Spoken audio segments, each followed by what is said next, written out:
नमस्कार दर्शक बंधु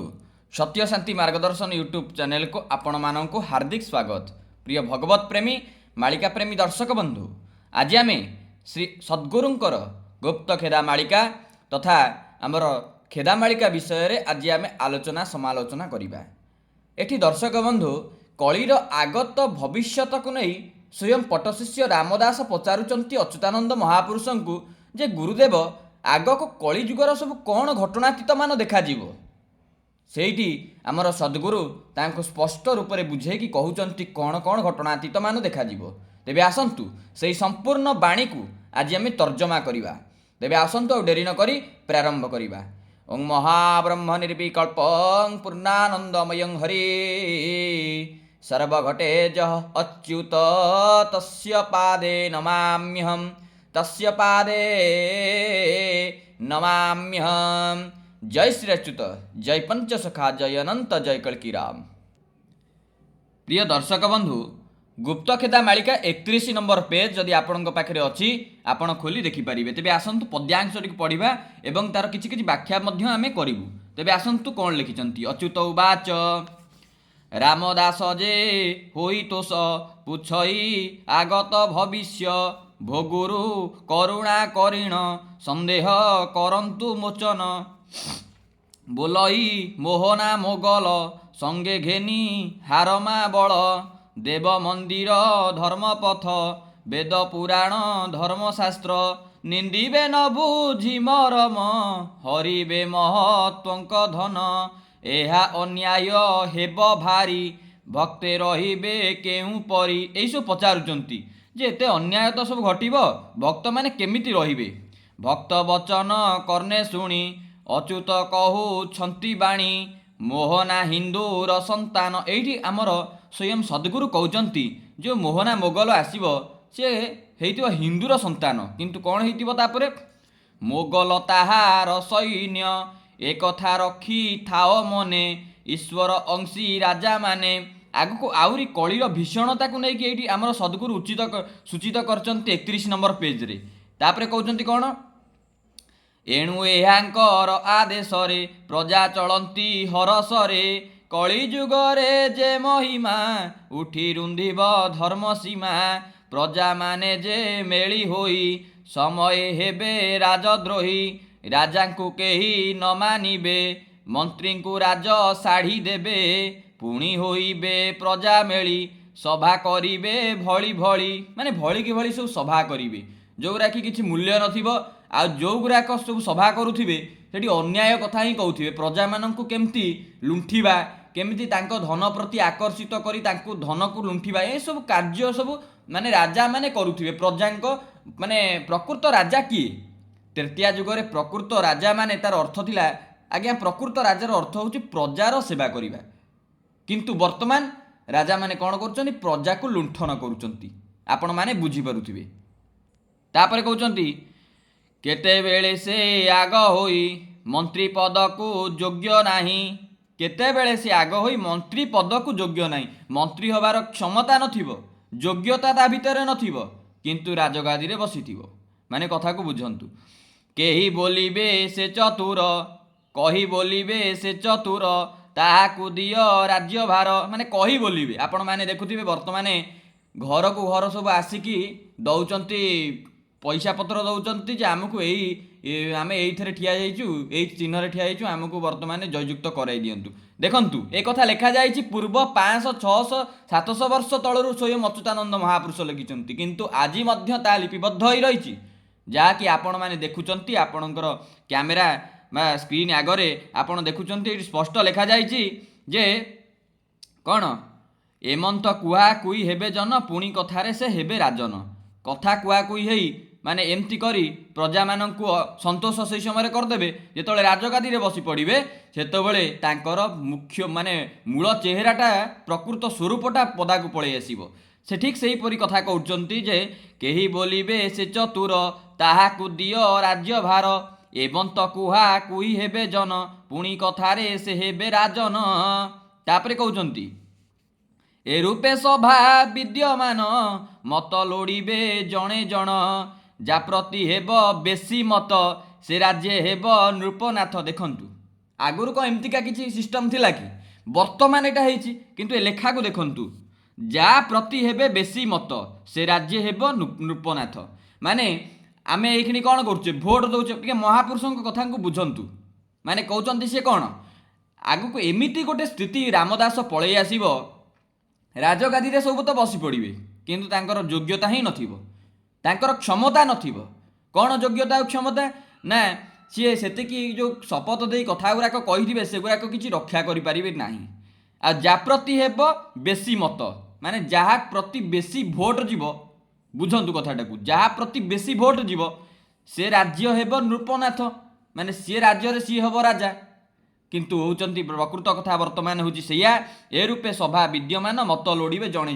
जणे पचरा पचरी हेई हाँ ईटा भल करिवो सी भल करिवो सी भल करिवो किंतु जेतले भोट देई सारिबे असली चेहरा सेई राजार भारी जीवो। तो केते सुंदर कथा आमर एठी सद्गुरु सूचित करूचंती तापरे कहउचंती कोन ए मते केते देश जाण अधिक मत रे राजन होइन बुझिबे राजुति उजाड़ी करिबे संपत्ति पूर्व पश्चिम देश रे चलिब प्रजांक मतरे पश्चिमे एक दानव जाधिनी देशे जन्मिब से पुणी हेब महाबली लोकमत को देव दली नर दलिन विमान रे बसी उड़िब गगन रे ब्रह्म राक्षस से पापिष्ठ करिब बहु लोक नष्ट सत्य त्रेतया द्वापरर सुर रावण कंसासुर जिणिले करिब समर देवता होइले चाकर जेथिले भयाळु राजन भୟରେ पशिले शरण अन्याय बेळु बेळ हेब गीतार्थ अनर्थ करिब जगते पड़िब दुर्भिक्ष युद्धे मरिबे लक्ष लक्ष सागुणा पक्षी परी होई शून्य विमान उड़ीबई माने आग को एमितिका सबू रामदास एमितिका स्थिति सब आसीजिब यानी सागुणा पक्षी जमती माने आकाश रे उड़े ठीक सेमती विमान सब करिवे आकाश रे उड़ीबो शून्य विमान उड़ीबई खाद्य पदार्थ मान जेते पाई न पारिबे समस्ते खाद्य पदार्थ आउ सेतबेले मिली पारिबो नाही समस्त को जो गरीब वर्तमान स्थिति रे जो पहाड़िया अंचल रे जो सब रहउचंती बा आदिवासी संप्रदायर जो लोक माने रहउचंती सेमानंक पाखरे मध्य ए सब पहुंची पारिबो नाही जो कोन लेखा है आदिवासी मन पश्चिम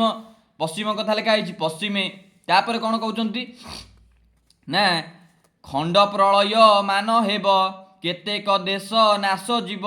जो किछि व्यक्ति अछंती कहउचंती महाप्रलय हेब एही 2026 मसीह रु 2030 मसीहा भितरे महाप्रलय न एटा खंड प्रलय हेब तेबे खंड प्रलय मान हेब केते देश नाश जीव तापरे कहउचंती प्रजाए होई नकातर डाकिबे रख चक्रधर जेतेबेले प्रजा माने राजा द्वारा पीड़ित होई आउ किछि न पारिबे सेतेबेले चक्रधरंकु हाथ जोड़ी प्रार्थना करिवे हे चक्रपाणी आपण रक्षा करंतु तापरे कहउचंती कोन अज्ञाने कुज्ञान करम करिबे कहिबे होई ज्ञान भ्रम आईन जारी करिदेव बाल्य विवाह न रहिब महापुरुष कहउचंती हे रामदास आग को एमितिका समय आसीजिब जो गुड़ा कि बाल्य विवाह आउ रहिब नाही ए सब उच्छेद होइजिब एटा केमिति उच्छेद हेबो ना सेतबेले आईन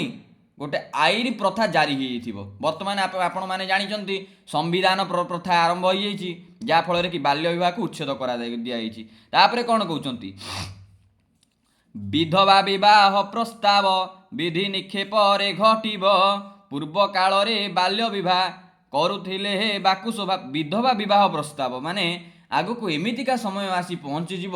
जद्वारा कि आगुरी थिला कौन माने विधवा जो माने सब हो जाउथिले से माने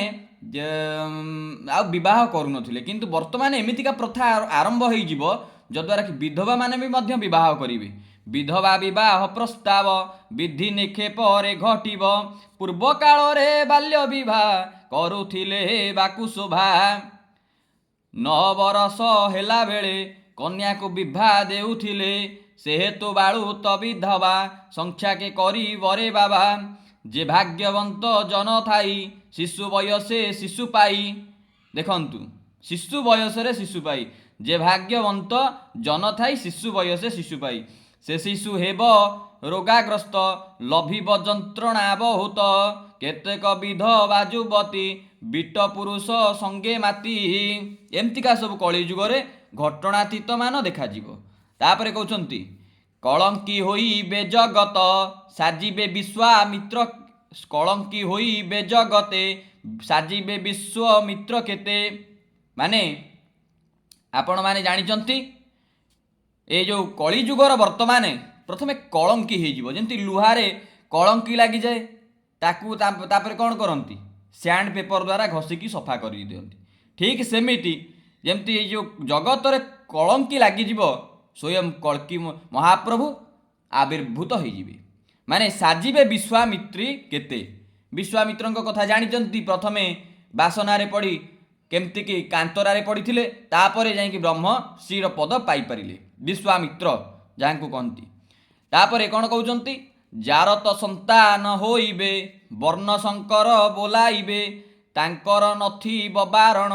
କାଟିବେ ଅତ୍ୟାଚାରେ ଦିନ କୁଳନୀ ବୋଲି କହୁଥିବେ ଧନୀ ଲୋକର ବନ୍ଧୁ ହେବେ ହୋଇବ ଅନ୍ୟାୟ ବହୁତ ନିନ୍ଦିବେ ସୁସାଧୁ ପଣ୍ଡିତ। ମାନେ ଏଠି ଅଚ୍ୟୁତାନନ୍ଦ ମହାପୁରୁଷଙ୍କର କହିବାର ମାନେ ଗୋଟେ କଥା ହେଉଛି ସେଠି କାହାକୁ ଛୋଟ କରି କହୁନାହାନ୍ତି କହୁଛନ୍ତି ଯେଉଁ ବ୍ୟକ୍ତି କି ନିଜେ ମାନେ କାନ୍ତାରରେ ଚଳୁଥିବ ଅତି ଦୟନୀୟ ପରିସ୍ଥିତିରେ ଚଳୁଥିବ ସେଇ ଲୋକ ଯଦି ଗୋଟେ ବଡ଼ ଲୋକର ସାମ୍ନାରେ ବଡ଼ ଲୋକର ମାନେ କ'ଣ ବନ୍ଧୁତା ସାଜିଯିବ ସେଇ ଛୋଟ ଲୋକ କ'ଣ କରିବ ନା ନିଜକୁ ବଡ଼ ଲୋକ ବୋଲି ଭାବିବ ଯାହାଫଳରେ କି ଏମିତି ଗୋଟେ ଦିନ ଆସିଯିବ ହେ ରାମଦାସ ସେଇ ବଡ଼ ଲୋକ ହିଁ ଆର ବହିଷ୍କାର କରିଦେବ ଏମିତିକା ସବୁ ଘଟଣାତୀତ ମାନ ଦେଖାଯିବ। ତାପରେ କହୁଛନ୍ତି ନିନ୍ଦିବେ ସୁସାଧୁ ପଣ୍ଡିତ ସାଧୁ ପଣ୍ଡିତ ମାନଙ୍କର ଅସମ୍ମାନ କରିବେ ଦ୍ୱିଜ ମାନେ ବ୍ରାହ୍ମଣ ମାନଙ୍କର ଅସମ୍ମାନ କରିବେ ଗୁରୁଜନଙ୍କୁ ନ ମାନିବେ ସଭାରେ ଜ୍ଞାନୀ ମଣୁଥିବେ ଗୁରୁଜନ ମାନଙ୍କୁ ଆଉ କେହି ମାନିବେ ନାହିଁ ଆଉ ସଭାରେ ସମସ୍ତେ କହୁଥିବେ ମୁଁ ହେଉଛି ବଡ଼ ବଡ଼ ପଣ୍ଡିତ ଯାହାରେ ହାତେ ଥିବ ଧନ ସର୍ବେ କରିବେ ତାକୁ ମାନ୍ୟ। ଏଇଠି ମହାପୁରୁଷ କହୁଛନ୍ତି 600 ବର୍ଷ ପୂର୍ବରୁ ଯାହା ପାଖରେ ଟଙ୍କା ପଇସା ଥିବ ତାକୁ ସର୍ବଦା ସମ୍ମାନ ମିଳିବ କିନ୍ତୁ ଯାହାକୁ ପାଖରେ ପଇସା ନଥିବ ତାକୁ ହତଜ୍ଞାନ କରିବେ ବା ତାକୁ କ'ଣ କରିବେ କାନ୍ତାର ସ୍ଥିତିରେ ତାକୁ ଦେଖିବେ। ତାପରେ କହୁଛନ୍ତି ଶୁଣିଲ ରାମ ଦାସ ମୋଦେ କହଇ ପଡ଼ି ଗୁରୁ ପାଦେ ଏଠି ଗୁରୁଙ୍କର ପାଦକୁ ଧ୍ୟାନ କରୁଛନ୍ତି ରାମଦାସ। ତାପରେ କ'ଣ କହୁଛନ୍ତି ନା ଭୋଗୁରୁ ଦେବ ଦୟା କର ମନରୁ ସଂଶୟ ନିବାର ବାଳୁତ ବିବାହରେ ଅବା କ୍ଷତି କି ହେବ କହିଦେବା ବାଲ୍ୟ ସମୟରେ ବିବାହ ହେଲେ ସନ୍ତାନ ହୁଏ ଅଳ୍ପ କାଳେ ଏ ବଡ଼ ଆନନ୍ଦ ବିଷୟ ଏଥିରେ କି ଅଛି ସଂଶୟ ଜନ୍ମ ହୋଇଲେ ବାଳୁତ ସେ କିମ୍ପା ହେବ ରୋଗଗ୍ରସ୍ତ ବିଧବା ହେବେ କି ନିମନ୍ତେ ଏ ବଡ଼ ସଂଶୟ ମୋଚିତେ। ମାନେ ଏଠି ଆମର ପଟ୍ଟଶିଷ୍ୟ ରାମଦାସଙ୍କର ଏକ ମନରେ ସଂଶୟ ଆସିଛି ଯେ ହେ ଗୁରୁଦେବ ଏ ସବୁ ବାଲ୍ୟକାଳ ଥିଲା ଠିକ୍ କିନ୍ତୁ କାହିଁକି ବାଲ୍ୟ ବିବାହ କରିବା ଦ୍ୱାରା କ'ଣ କହୁଛନ୍ତି ସନ୍ତାନ ହୁଏ ଅଳ୍ପ କାଳେ ଯେଉଁ ସନ୍ତାନ ହେବ ସେ ସନ୍ତାନଟା କାହିଁ ଅଳ୍ପାୟୁଷ ହେବ ଆଉ ଯଦି ଅଳ୍ପାୟୁଷ ହେବ ତେବେ ଜନ୍ମ ହୋଇଲେ ବାଳୁତ ସେ କିମ୍ପା ହେବ ରୋଗାଗ୍ରସ୍ତ କାହିଁକି ହେବ ପୁଣି କହୁଛନ୍ତି ବିଧବା ହେବେ କି ନିମନ୍ତେ ଏ ବଡ଼ ସଂଶୟ ମୋଚିତେ ପୁଣି ଯଦି ବିବାହ ମାନେ ବିଧବା ମାନେ ଯେଉଁ ବାହାଘର ହେବ ସେମାନେ ଅଳ୍ପାୟୁଷରେ ସ୍ୱାମୀମାନେ କାହିଁକି ମରିଯିବେ ଯଦି ଅଳ୍ପ ଆୟୁଷରୁ ବିବାହ କରିବା ଦ୍ୱାରା। ଏହାର ସବିଶେଷ ତଥ୍ୟ ଅଚ୍ୟୁତାନନ୍ଦ ଆମର ମହାପୁରୁଷେ ଆଉ ଗୋଟେ ଏକ ଅଧ୍ୟାୟ ଆମେ ନେଇକି ଆସିବୁ ଯଦି ଆପଣମାନେ କମେଣ୍ଟ ବକ୍ସରେ ଲେଖିବେ ଏସବୁ ପ୍ରଶ୍ନର ଉତ୍ତର ଜବାବ ଆମର ମହାପୁରୁଷେ ଦେଇଛନ୍ତି। ତ ଦର୍ଶକ ବନ୍ଧୁ ଯଦି ଆପଣମାନଙ୍କୁ ଭିଡ଼ିଓଟି ଭଲ ଲାଗିଥାଏ ଭିଡ଼ିଓଟି ଗୋଟେ ଲାଇକ୍ କରିଦିଅନ୍ତୁ ଚ୍ୟାନେଲରେ ନୂଆ ଥିଲେ ସବସ୍କ୍ରାଇବ୍ କରନ୍ତୁ ଏବଂ କମେଣ୍ଟ ବକ୍ସରେ ଜୟ ଶ୍ରୀ ଅଚ୍ୟୁତ ଅବଶ୍ୟ ଲେଖନ୍ତୁ। ଆଜି ପାଇଁ ଗୁପ୍ତଖେଦା ମାଳିକାର ଏଇଠି ଏକ ଅଧ୍ୟାୟକୁ ସମାପ୍ତ କରିବା। ଜୟ ଜଗନ୍ନାଥ ଜୟ ଶ୍ରୀ ଅଚ୍ୟୁତ ଜୟ ପଞ୍ଚସଖା ଜୟ ଅନନ୍ତ ଜୟ କଳ୍କିରାମ।